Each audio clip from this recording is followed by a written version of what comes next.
নমস্কার। আজ ঐতিহাসিক ময়রান দিবস।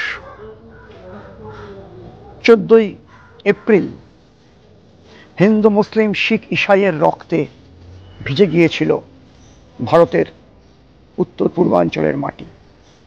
নেতাজি সুভাষচন্দ্র বসুর ডাকে শওকত আলী যে ত্রিবর্ণ পতাকা তুলেছিলেন, আজ এই 70 বছরের বিভাজিত ভারতে কতটুকু তাদের আমরা সম্মান দিতে পেরেছি, কতটুকু তাদের প্রতি যথার্থ জাস্টিস আমরা করতে পেরেছি, এই প্রশ্ন কিন্তু আসবেই।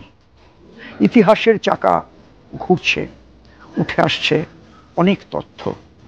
পাশাপাশি যেটা মনে রাখা দরকার, বিশেষ করে এই বঙ্গভাষী বাংলার সমস্ত নেতাজি অনুরাগী দেশপ্রেমিক মানুষের কাছে আহ্বান থাকবে যে নেতাজির বিরুদ্ধে কোনো কুৎসা, তার চরিত্র হনন করা, তার সম্পর্কে অবমূল্যায়ন করা, দেশপ্রেমিক শহীদ পুলের প্রতি অপমান করা।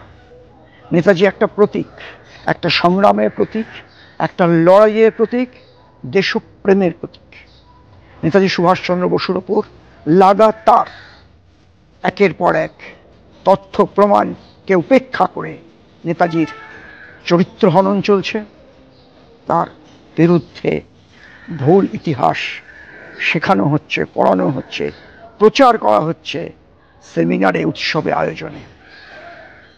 যারা আমরা নেতাজিকে ভালোবাসি, আমাদের কর্তব্য অন্তত নেতাজির বিরুদ্ধে, এই অপপ্রচারের বিরুদ্ধে যে যার মতো করে রুখে দাঁড়ানো, প্রতিবাদ করা।